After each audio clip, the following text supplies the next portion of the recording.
શ્રી ગણેશાય નમઃ. કૃષ્ણ કનૈયા લાલ કી છે. ભાગવત ભગવાનની છે. સ્કંદ પાંચમો. હે પ્રભુ, હવે હું એ બધા સાગરો તથા દીપોનો માપ જાણવા ઈચ્છું છું. મેરુ પર્વતની ઉપર નીચે આસપાસનો ચારેકોરનો ઘેરાવો કહી એ મેરુની સ્થિતિ અને પૃથ્વીરૂપી પદ્મની કડીનું વર્ણન હવે કહેવામાં આવશે.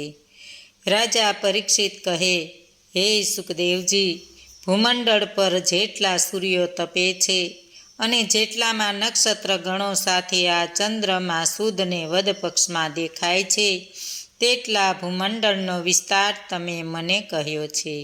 પ્રિયવ્રત રાજાના રથના પૈડાથી પડેલા 7 શિલાઓ થકી 7 સમુદ્રોની રચના થઈ છે, જેથી આ ભૂમિના જુદા જુદા 7 દીપો થયા છે, તે વિશે પણ તમે કહ્યું.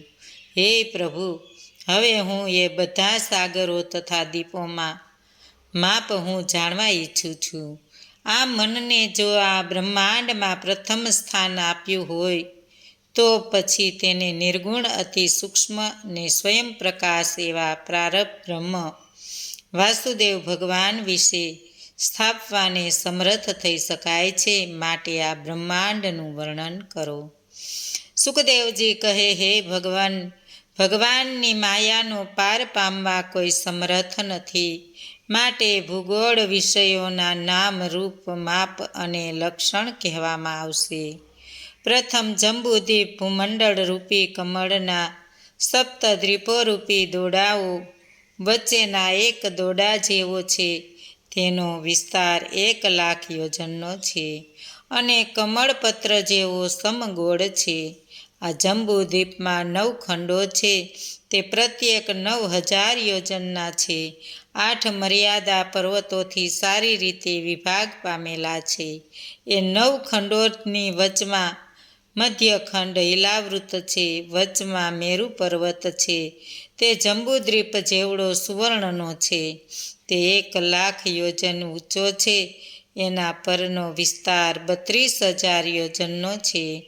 મૂળમાં તેનો વિસ્તાર ભૂમિમાં પડેલો છે, તે 16,000 યોજન જેટલો છે. ઈલાખંડને ઉત્તરે શુંગવાન, શ્વેત અને નીલ નામે 3 પર્વતો છે. દરેક પર્વત 2,000 યોજનના છે. ઈલાવૃતની દક્ષિણે હિમાલય, હેમકૂટ તથા નિષધ પર્વતો છે. તે દરેક 10,000 યોજન ઊંચા છે. તે ભારતનો સીમાડો દર્શાવે છે. ઈલાવૃતને પશ્ચિમે ને પૂર્વે માલ્યવાનને ગંધમાર્દન પર્વત છે. મેરુ પર્વત 14 દિશામાં 10,000 યોજન પહોળો છે.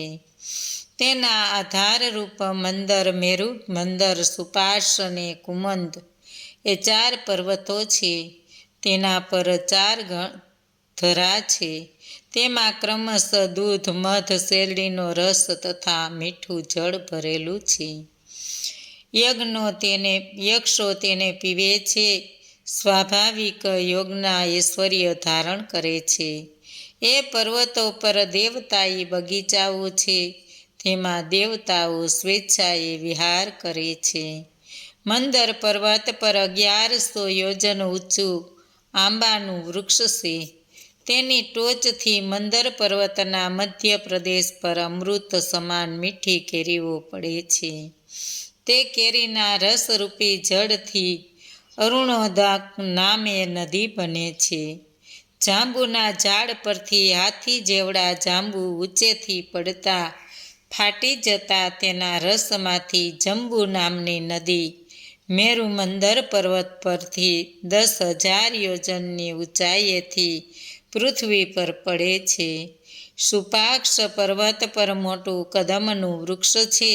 તેમાંથી મધની ધારા ઝરે છે. કુમુંદ પર્વત પર સતવલ્ત નામે વડનું વૃક્ષ છે. તેના થડમાંથી દૂધ, દહીં, ઘી, ગોળ, અન્ન અને વસ્ત્ર, સપ્યા, આસન, અલંકાર વગેરેના સઘળા અલંકારો વગેરેના નદી વહે છે. મેરુની પશ્ચિમે પારિયાત્ર તથા પવન પર્વતો છે. તેની ઉત્તરે 8 પર્વતો છે. મેરુ પર્વતની ઉપર મધ્યમાં બ્રહ્માજીની 10,000 યોજન વિસ્તારની સમસોરસ સુવર્ણની નગરી છે. એની 8 દિશાઓમાં 8 લોકપાલોની 8 નગરીઓ છે. તે લોકપાલોના જેવા તેના સ્વરૂપ હોય. બ્રહ્માજીની નગરી ચોથા ભાગનો વિસ્તાર છે. ગંગા મૈયા 14 દિશામાં વહે છે. નીલાવૃતમાં રુદ્રદેવ સંકર્ષણની સેવા કરી રહ્યા છે. તે વિશે કહેવામાં આવશે. સુખદેવજી કહે, હે રાજન, સાક્ષાત યજ્ઞમૂર્તિ શ્રી વિષ્ણુ ભગવાનને બલિરાજાના યજ્ઞમાં પહેલાં વામન સ્વરૂપ લઈને પછી 3 ડગલા પૃથ્વી લેવા માટે ત્રિવિક્રમ સ્વરૂપ લીધું હતું. તે વેળા વામન ભગવાને પોતાના જમણા પગના અંગૂઠાથી પૃથ્વી દબાવી પછી ડાબો પગ ઊંચો કરતા ડાબા પગના અંગૂઠાના નખથી બ્રહ્માંડરૂપી પાત્રનો ઉપલો ભાગ ચીરાઈ ગયો હતો. તે વખતે બ્રહ્માંડના છિદ્રમાંથી તેની બહારની જલધારા જે અંદર પેસી ગઈ, તે ત્રિવિક્રમ ભગવાનના પગ ધોઈ તેના લાલ કેસરા વડે રંગાઈ જતા સ્પર્શ થતાં આખા જગતના મેલનો નાશ કરનારી થઈ અને તે નિર્મળ જળધારા સાક્ષાત ભગવદપદી નામે કહેવાય. પછી સહસ્ત્રો યુગો પછી જાહ્નવી, ભગવત ભાગીરથી એવા જુદા જુદા નામથી સ્વર્ગના મસ્તક પર ઉતરી હતી. સ્વર્ગના એ મસ્તકને વિષ્ણુપદ કહે છે. પરમ ભગવદ ભક્ત ધ્રુવજી, આ ગંગા મૈયા અમારા કુળદેવ ભગવાન શ્રી વિષ્ણુના ચરણ કમળનું જળ છે એમ માનીને હજી પણ એના મસ્તક પર ધારણ કરે છે. ભગવાન પરના ભક્તિ યોગને લીધે તેમનું અંતકરણ અત્યંત પીગળે છે. તેમના નેત્રોમાંથી નિર્મળ અશ્રુ ટપકે છે. સપ્તર્ષિઓ ગંગાજીના પ્રભાવને જાણતા હોય સર્વના આત્મા ભગવાન વાસુદેવ વિશે ભક્તિ યોગને લીધે પોતાના મસ્તકની જટામાં ધારણ કરે છે. પછી ગંગાજી આકાશ માર્ગે નીચે ઉતરે છે. ચંદ્રમંડળને ભીંજવીને મેરુ પર્વતના મસ્તકના સ્થાનમાં આવેલા બ્રહ્માના સ્થાનમાં પડે છે. અહીંથી ગંગાના 4 ભાગ થાય છે: સીતા, અલકનંદા, સશુપ અને ભદ્રા. તે 4 દિશામાં વહે છે.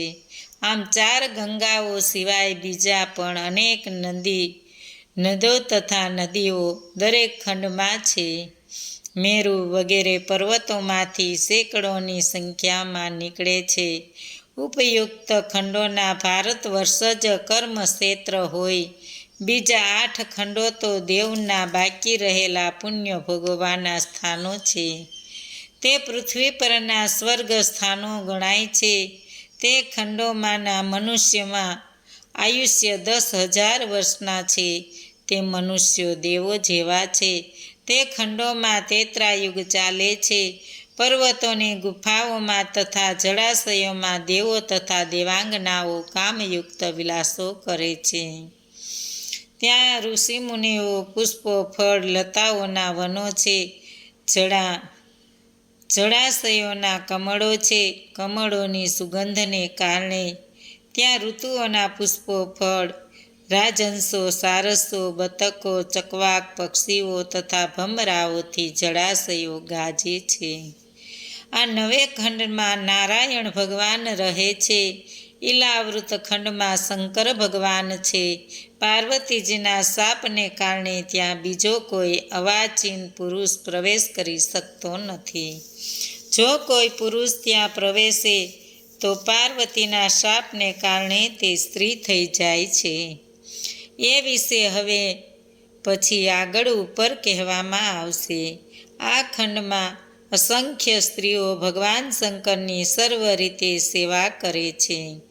શંકર ભગવાન વાસુદેવ, સંકર્ષણ, પદ્મન્યુ તથા અનિરુદ્ધ એમ 4 મૂર્તિવાળા મહાપુરુષ પરમાત્માની પોતાનું કારણ તમોગુણી જે સંકર્ષણ નામે ચોથી મૂર્તિ છે, તેના સ્વરૂપનું મનમાં ધ્યાન ધરીને આ મંત્રનો જપ કરતા ઉપાસના કરે છે. જેમનાથી સર્વ ગુણો પ્રકાશે છે, જે અવ્યક્ત અમાપ અને અનંત છે, તે ભગવાનને હું નમસ્કાર કરું છું. હે ભગવાન, તમારા ચરણ કમળ સર્વના શરણરૂપ છે. તમે સર્વ ઐશ્વર્ય પરમાશ્રય છો. તમે ભક્તોના સ્વસ્વરૂપને પ્રગટ કર્યું છે. હું તમારું ભજન ભક્તિ કરું છું. ઇન્દ્રિય જીત થવા ઈચ્છનાર કોણ તમારો આદર ન કરે? મદિરા તથા આસવ પીવાથી તમારા નેત્રો લાલચોળ છે. ઋષિઓ તમને જગતના જન્મ, સ્થિત તથા લયનું કારણ કહે છે, તથા જન્મ સ્થિત લયથી રહિત એ અનંત કહે છે. તે તમને હું નમસ્કાર કરું છું. તમારું પ્રથમ શરીર ગુણોરૂપી કારણોવાળું મહતત્વરૂપ થયું હતું. જે મહતત્વ સઘળા તત્વનો આશ્રય હોય, પોતાના અધિષ્ઠતા બ્રહ્માજી છે. તે બ્રહ્માજીથી હું રુદ્ર ઉત્પન્ન થઈને મારા તેજરૂપી ત્રિગુણાત્મક અહમથી દેવવર્ગ, ભૂતવર્ગ અને ઇન્દ્રિય વર્ગને ઉત્પન્ન કરું છું. મહતત્વ અહંકાર આ જગત ઉત્પન્ન કરીએ છીએ, તે તમને હું નમસ્કાર કરું છું. સત્વવાદી ગુણોથી સૃષ્ટિથી મોહિત થયેલો આ જીવ તમારી રચેલી તથા કર્મ બંધનમાં નાખનાર માયાને તો કદાચ જાણે છે, પણ તેનાથી મુક્ત થવાનો ઉપાય સરળતાથી એને સમજાતો નથી. તમારી માયારૂપા જગતની ઉત્પત્તિને પ્રલય પણ તમારા જ રૂપ છે. તે તમને હું નમસ્કાર કરું છું, નમસ્કાર કરું છું. શ્રી શુક ઉવાસ. મેરુથી પૂર્વે વગેરે દિશાઓના ક્રમ પ્રમાણે 3 ખંડોમાં સેવ્ય સેવક ભાવનું વર્ણન અહીં કરવામાં આવે છે.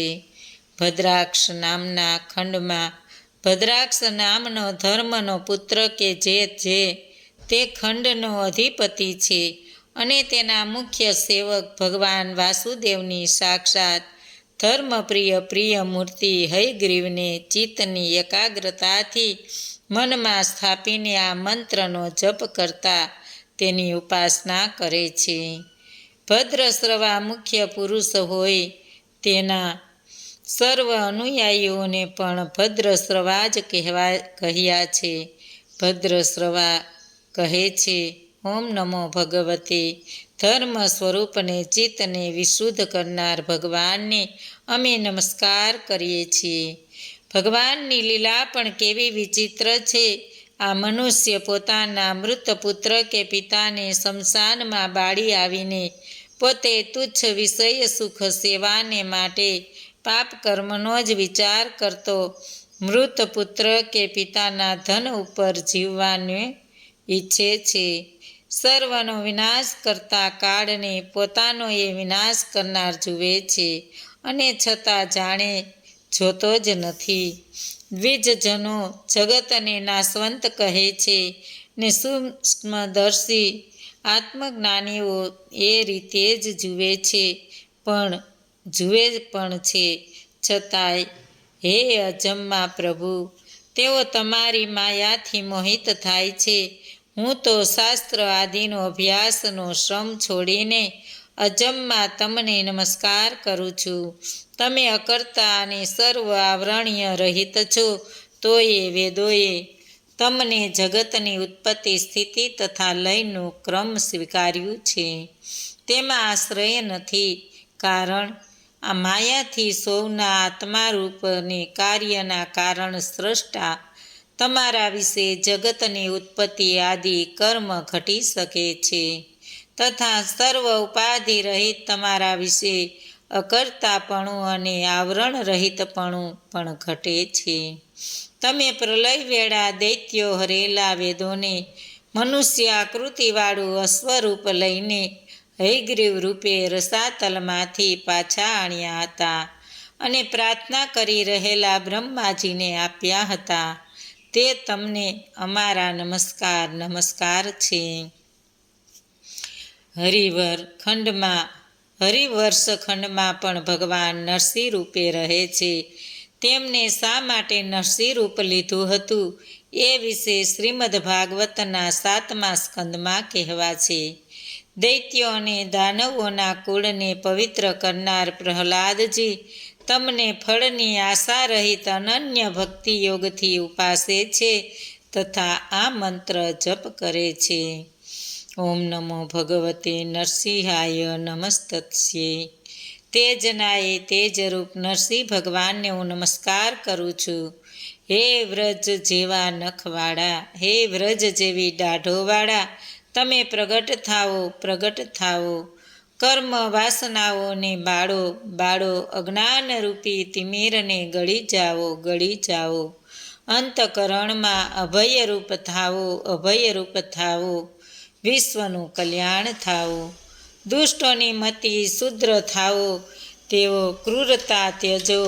બુદ્ધિથી જીવ માત્રનું કલ્યાણ, વિશ્વનું કલ્યાણ થાઓ. દુષ્ટોની મતિ શુદ્ધ થાઓ. કલ્યાણ ઈચ્છો તેમનું મન શાંતિ વગેરે કલ્યાણ પામો. અમારી મતિ નિષ્કામ થઈને અતિ ઇન્દ્રિય ભગવાન વિશે પ્રવેશો. અમને કોઈનો સંગ ન થાવો. કદાચ સંગ થાય તો ઘર, સ્ત્રી, પુત્ર, ધન અને ભાઈઓનો તો કદી નહીં થાવો, પણ પ્રભુ ભક્તનો જ થાવો. આત્મવેતા તત્કાળ મોક્ષ પામે છે. ઇન્દ્રિય પ્રેમી મોક્ષ પામતો નથી. જે માનવી ભગવાનમાં નિષ્કામ ભક્તિ હોય છે તેને વિશે સર્વ ગુણો સાથે સર્વ દેવો વસે છે. જે મનુષ્ય હરિ વિશે ભક્તિ નથી, મિથ્યા વિષયા સુખ જે મનોરથથી દોડ્યા કરે છે, તેવા મનુષ્યના મહાપુરુષોના જ્ઞાન વૈરાગ્ય વગેરે ક્યાંથી હોય? જીવ માત્રમાં આત્મ સાક્ષાત શ્રી હરિ ભગવાન જ છે. છતાં ભગવાનને છોડીને માનવી ગૃહ આદિમાં આસક્ત રહે છે. તો સ્ત્રી પુરુષોના યુગલોમાં જેમ ઉંમરથી મોટપ છે તેવું જ તેનું મોટાપણું માનવું, એટલે કે ગૃહાદિમાં આસક્ત રહેનારનું મોટાપણું હાસ્યપદ જ છે. તેથી રજોગુણ, ક્રોધ, ભય, દીનતાના મૂળરૂપ જન્મ મરણ વગેરે સંસારના ચક્રરૂપ ઘરને ત્યજીને હે અસુરો, સર્વ તરફથી નિર્ભય ભગવાન શ્રી નૃસિંહના ચરણને તમે જાઓ. કેતુમલ ખંડના લક્ષ્મીદેવીનું તથા તે ખંડમાં લક્ષ્મીદેવીનું તથા તે ખંડના અધિપતિ પ્રજાપતિ એટલે અહમ અભિમાની દેવ, તેના પુત્રો એટલે દિવસના અભિમાની દેવો, ને પુત્રીઓ એટલે રાત્રિઓના અભિમાની દેવીઓ. પુત્રો અને પુત્રીઓનું પ્રિય કરવાની ઈચ્છાથી કામદેવ એટલે પદ્મન્યુ સ્વરૂપ રહે છે. એ પ્રજાપતિના પુત્રો તથા પુત્રીઓની સંખ્યા 100 વર્ષના રાત્રિ દિવસ જેટલી છે. 100 વર્ષના રાત્રિ દિવસની સંખ્યા 36,000 થાય છે. તેટલી જ સંખ્યા તે દેવી દેવતાઓની છે. તેમાં પ્રજાપતિની પુત્રીઓ ભગવાનના સુદર્શન ચક્રના તેજથી મનમાં ભયભીત રહે છે. તેમના ગર્ભ એક વખત વર્ષને અંતે નાશ પામી પડી જાય છે. ત્યાં ભગવાન કામદેવ અત્યંત ગતિમાં વિલાસ મંદ હાસ્ય ચડતી ભૃકુટી વડે સુંદર દેખાતું મુખમંડળની શોભાથી લક્ષ્મીજીને રમાડતા પોતાની ઇન્દ્રિયોને આનંદ આપે છે. લક્ષ્મીજી વર્ષની રાત્રિના પ્રજાપતિઓની પુત્રીઓ તથા વર્ષના દિવસોમાં તેમને સ્વામી પ્રજાપતિના પુત્રોને સાથે રાખીને પ્રભુ માયા સ્વરૂપને ચિત્તની એકાગ્રતાથી સેવે છે અને ઓમ હીમ શ્રીમ હમ ઓમ નમો ભગવતે હર્ષિકેશાય મંત્ર ભણે છે, જેનો ભાવાર્થ છે. સર્વ ઇન્દ્રિયોના નિયંતા તમને ભગવાનને હું નમસ્કાર કરું છું. તમારું સ્વરૂપ સર્વશ્રેષ્ઠ વસ્તુઓનો ભંડાર છે. તમે વેદમય છો, સુંદર છો. તમને આલોકમાં તથા પરલોકમાં નમસ્કાર. સર્વ રીતે નિર્ભયને સમર્પિત સમર્થ પતિ તો તમે જ છો. હે ભગવાન, જે સ્ત્રી કેવળ નિષ્કામ ભાવે તમારા ચરણ કમળનું પૂજન ઈચ્છે છે, પણ કોઈ ફળની ઈચ્છા રાખતી નથી, સર્વ કામનાઓ પામે છે. જે સ્ત્રી ફળની આકાંક્ષાથી તમને પૂજે છે, તેને તમે ઈચ્છેલું ફળ આપો છો. હું તમારા વિશે જ હૃદય સ્થાપનારી છું. તમે તમારા હસ્તકમળને જે ભક્તના મસ્તક પર મૂકો છો, તે જ હસ્ત મારા મસ્તક પર મૂકો. તમારી પૂર્ણ કૃપા તો ભક્તો પર જ છે, તેથી તેમના પર તમારો હસ્ત મૂકો. રાજા મનુ ભક્તિ યોગથી મત્સ્ય અવતારનું સ્વરૂપ આરાધન કરે છે અને આ મંત્રનું રટણ કરે છે. ભગવાન મત્સ્યને હું નમસ્કાર કરું છું. તમે સર્વ કરતા સત્વગુણી પ્રાણરૂપ, મનઃશક્તિરૂપ, ઇન્દ્રિય શક્તિરૂપ, દેહ શક્તિરૂપ છો. હું તમને વારંવાર નમસ્કાર કરું છું. તમે સૌના ઈશ્વર છો. તમે પ્રાણ સ્વરૂપે સૌના પાલક તથા ઈશ્વર છો. તમે અજમ્મા પરમાત્મા છો, જગન્નિયંતા. તમને હું નમસ્કાર કરું છું. હિરણ્યમય ખંડમાં ભગવાન કાચબાનું શરીર ધારણ કરે છે. પિતૃગણના અધિપતિ અર્યમા દેવે ખંડના પુરુષો સાથે ભગવાનની મૂર્તિનું ઉપાસન કરતી વેળા આ મંત્ર જપે છે. ઓમ નમો ભગવતે અકુપાસાય નમઃ. કચ્છપતારી ભગવાન, તમને નમસ્કાર કરું છું. તમે સત્વગુણી છો. તમારું સ્થળ કોઈ જાણ્યું નથી. કાળ પણ તમને માપવાને સમર્થ નથી. તમે સર્વવ્યાપકને સૌના આધાર છો. તમને વારંવાર નમસ્કાર છે. માયાવીથી પ્રકાશિત જે પૃથ્વી આદિ પદાર્થોનું દ્રશ્ય રૂપ છે, તે તમારું જ સ્વરૂપ છે. સ્થાવર જંગમ, દેવતાઓ, ઋષિઓ, પિતૃઓ, ભૂતો, ઇન્દ્રિયો, સ્વર્ગ, આકાશ, પૃથ્વી, પર્વતો, ગ્રહો, નક્ષત્રો, જરાયુજ, સ્વેદજ, અંડજ ને ઉદ્ભિજ જુદા જુદા નામે તમે કહેવાઓ છો. કપિલાદિ જ્ઞાની પુરુષોએ 24 તત્વોની કેવળ કલ્પિત સંખ્યા કરી છે. સાંખ્ય સિદ્ધાંત રૂપને પરમાર્થ જ્ઞાનરૂપ તમને હું નમસ્કાર કરું છું. ઉત્તમ કુરુખંડમાં ભગવાન યજ્ઞ પુરુષ વરાહ સ્વરૂપ ધારી રહે છે. પૃથ્વી દેવી ત્યાંના કુરુલોકની સાથે તેમને અખંડ ભક્તિયોગી ઉપાસના કરે છે અને આ મંત્ર જપે છે.